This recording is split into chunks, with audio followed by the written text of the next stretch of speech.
Hey guys, it's Matt here at Myles of Sinking Spring again. Just want to have a little chat about do-it-yourself air conditioning service. Super popular question that we get is, hey Matt, what do you think about these air conditioning services that I can buy at the auto parts store and put them in myself? The short answer is no, let's not do that.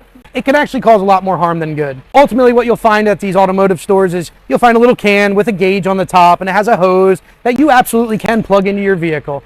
The issue is with those, the gauge will tell you if you're getting over a certain amount of pressure, but it doesn't tell you exactly how much refrigerant is going into your system.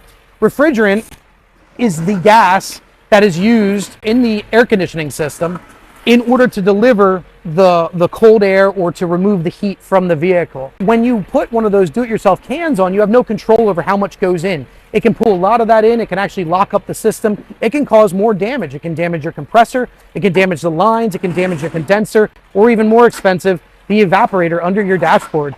It can cost you thousands of dollars in repairs, all for a little $40 or $20 can of refrigerant that was supposed to save you money.